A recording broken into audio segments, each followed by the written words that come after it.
Hi, welcome to a new section of this video course, Dbus and systemd. In this section we'll start by looking at service support in systemd, and then we'll move on to logging with systemd. After this we'll learn how to use systemd containers and handle device files. At the end we'll explore about Dbus communication. Now we move on to the first video of this section that deals with service support in systemd. In this video, we'll start our journey by understanding what unit files are. Then we'll move on to setting the SELinux context for a service and relabeling files during service startup. Lastly, we'll learn to use socket-based activation and governing unit operations. System controlling services such as Dbus and systemd are core components of a Linux system, now more than ever. Where Dbus offers system and session-wide cross-service communication and process lifecycle management, systemd is a core daemon, offering multiple features. Both services use SELinux to further harden their operations and allow administrators to fine-tune the access controls applicable. Systemd is a core component of many Linux distributions. Since its birth in 2010, systemd has gradually been adopted as the core init system, responsible for handling services and boot-up operations. Throughout its development phase, several other components have been added to the systemd portfolio, which are listed on your screen. The main capability of the system daemon that most people know is its support for system services. Unlike the traditional sysv compatible init systems, systemd does not use scripts to manage services.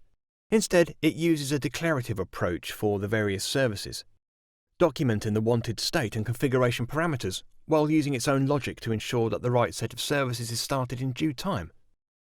Systemd uses unit files to declare how a service should behave. These unit files use the INI style syntax, supporting sections and key or value pairs within each file.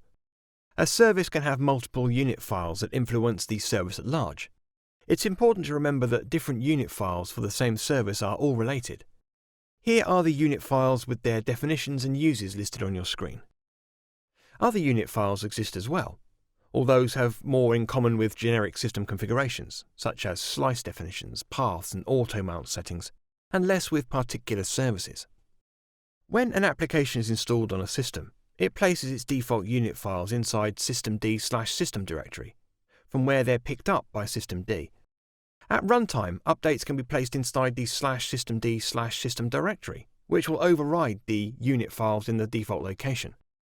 System administrators can override the configurations by placing unit files in the etc directory. These unit files override settings in run/systemd and user/lib/systemd directory. Now let's take an example and check out the default DNSMask service unit file. So, log up a terminal and type this command, that is cat followed by directory path /dnsmask.service. Enter. This unit file declares the command to use to launch DNSMask and informs systemd that the service should be launched after the network target has been reached, which is kind of a milestone in the boot process, allowing proper dependency handling, and is needed for the multi-user target, which is the equivalent of the default run level when using sysv-style init services. Now let's look into setting the SELinux context for a service. So, when systemd launches a service, it executes the command defined through the exec_start = configuration entry in the service unit file. By default, a standard domain transition will occur as defined through the SELinux policy. When a sysv-style init script is used, the service is launched from within the initrc_t context. With systemd, the context is one from the daemon itself, generally init_t. Not all Linux distributions have an SELinux policy that's already modified to suit the systemd service approach, and might be missing domain transitions from init_t to the various service daemons. Package developers and system administrators can, however, update the service unit files to have the service launched in an explicitly mentioned domain. To accomplish this, the service section of the unit file can be extended with the SELinux context = configuration entry. For instance, to ensure that DNSMask is launched with the DNSMask context, you'd use these lines. Of course, it's also possible to use this to have a service running with a completely different context, which can be useful when developing custom policies for daemons. Some services should only run when SELinux is enabled or disabled. With systemd, this can be defined through its conditional parameters. A service unit file can contain a number of conditions that need to be valid before systemd will consider the service. These conditionals can point to the system type that is virtualized or not, kernel command line parameters, files that do or don't exist, and so on. The one we're interested in is condition security, which is true if the given security system is enabled. For instance, let's look at the rhel auto-relabel.service unit file. So, at your command terminal, run this command and click Enter. This unit file declares three conditionals. The first one is conditional security equal to SELinux. Condition ensures that the service is only launched if SELinux is active. Next, the condition kernel command line equal to auto-relabel condition informs systemd that the kernel command line should be checked. And, if it contains auto-relabel, this service should be triggered. That is, the pipe prefix makes this conditional a trigger. And the last one is the condition path exists equal to auto-relabel condition. Informs systemd that the /.auto-relabel file should be searched, and if it exists, this service should be triggered. Now let's step ahead and look into relabeling files during service startup.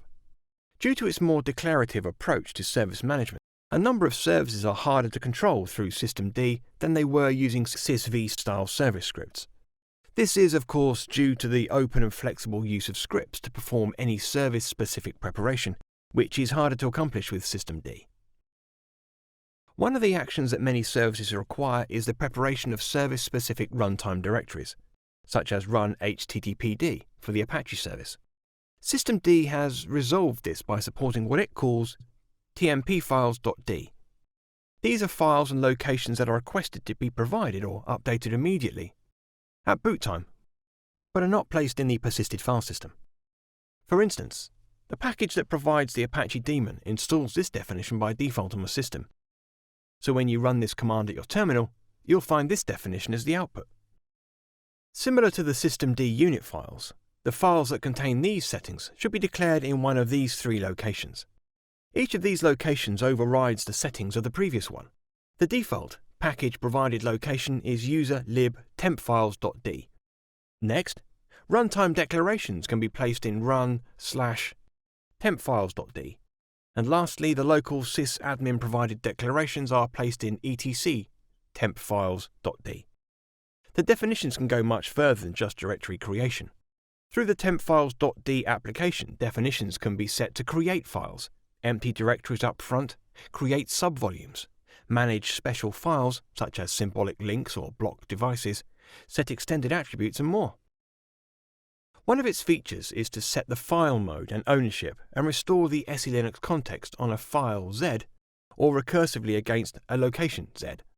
This can be used to change contexts on files that have proper context definition in the policy, but whose context is not properly assigned. For instance, Red Hat has this definition active. You could see what I said earlier is clear from this output. It's restored the SELinux context on file Z and recursively against the location Z. The relabeling inside sys is needed because this location will, by default, be labelled with sysfs_t, whereas some of its files are requested to have a different label. The sys/devices/system/cpu/online file, for instance, needs to be labelled with cpu online_t. So let's run another command to make it more clear. Write this command at your terminal and press Enter. This definition ensures that this sudo file is relabeled at boot, so that all other processes that rely on the file being labelled with cpu online_t can happily continue working. The other arguments to the definition are explicitly marked with a dash in the previous example, meaning that there are no other parameters to be set. They can be used to set the mode, UID, GID, age, and argument related to the rule. Now, let's take an example configuration that uses some of these other parameters with the lowercase z or uppercase z state, is the system.conf file. So when you run this command, here's what you get as output. For more information about the definition format, see man-tempfiles.d. Now, how could we use socket-based activation? This is what we're going to see next. The system daemon also supports socket-based activation. When configured, systemd will create the socket on which the daemon usually listens, and will have the daemon launched when the socket is used. This allows systems to be booted quickly, as daemons do not need to be launched immediately. When a client only places information in the socket, the client does not even need to wait for the daemon to be activated. The data is stored in a buffer until the daemon can read it. Only when the buffer is full will the operation block until the daemon has flushed the buffer. So, let's take a look at the systemd-journald socket unit file. For this, you need to execute this command at your terminal. Let's click Enter. Cool. If one of the mentioned sockets, as these which you can see here, is used, then the systemjournald.service unit file is used to launch the service. Inside the socket section, an SELinux specific entry can be defined.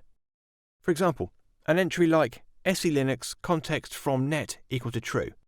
When this entry is set, the MLS-MCS information is obtained from the client context, that is the application connecting to the socket, and appended to the context of the service. Finally, let's look into governing unit operations access. Until now, we've looked at configuration settings related to systemd's SELinux support. But systemd also uses SELinux to control access to services defined through the unit files. When a user wants to perform a particular operation against a unit, such as starting a service or checking the state of a running service, systemd queries the SELinux policy to see whether this operation is allowed. The system daemon uses the service class to validate whether an operation is allowed or not. For instance, to validate whether a user context, that is, user_t, is allowed to view the status of the service associated with the sshd.service unit file, it checks the context of this file, such as sshd_unit_file_t, and then validates if the status permission is granted.